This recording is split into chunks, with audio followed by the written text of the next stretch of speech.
So we're in the garden again. We've been talking a lot about what we're doing to prep this space for next year. The biggest thing now, we've just bush hogged all this from letting it grow. Kind of the chop and drop mentality is we're not pulling out individual weeds. We're letting them grow, cutting them before they go to seed. That way we're not having a lot of seed in the seed bank.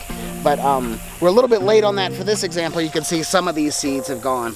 But when we bush hog and we cut all this down, we're essentially composting in place with all this green manure as we till it back into the soil. Not a deep till, but just kind of incorporate it back.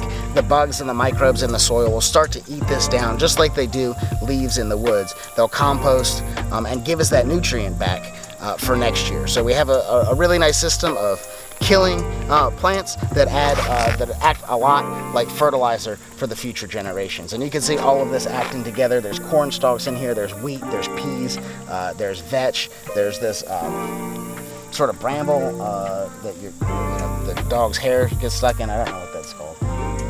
But we have all that going on here, and all of that's gonna be really good to feed the soil.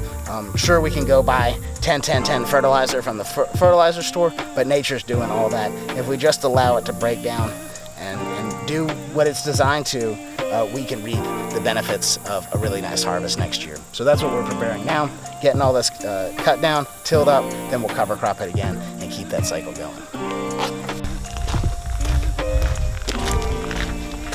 So we're out here in the field talking about water collection, and having a proactive mind is really essential to being efficient in a survival situation. How can I be doing something now while I'm kind of doing a couple things at the same time? And this is one. In the early mornings we see dew across the field.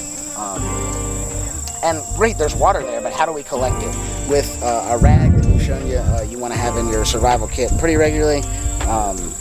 And then just tie it to your belt.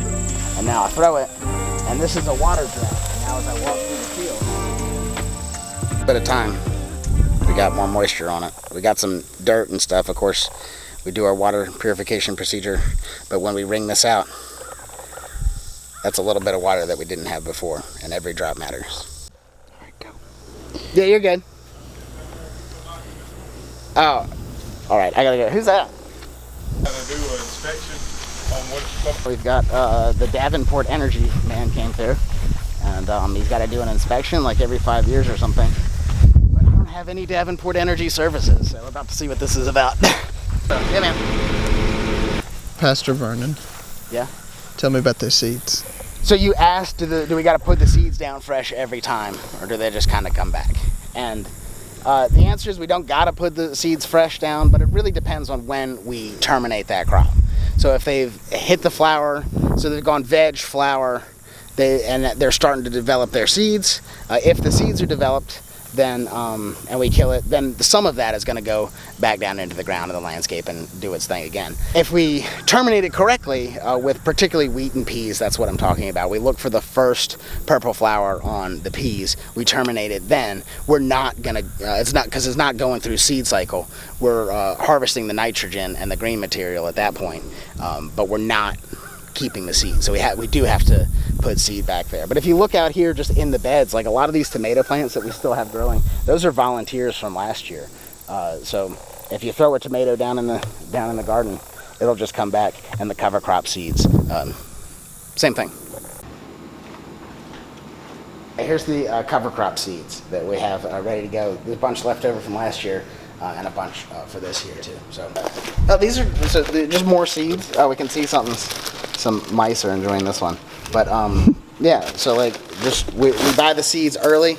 I say all the time, you don't got to be faster than the bear. You got to be faster than the slowest camper. And I do think that there's going to be a run on seeds, particularly as like COVID happened. We had 20 million Americans going back to the land and agriculture.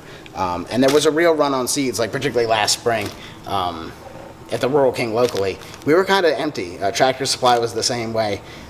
So it makes sense. Store your seeds up. Like this is a currency, man. Each one of these is responsible for like 8 or 10 zucchinis. So talk about a savings. That's a real one.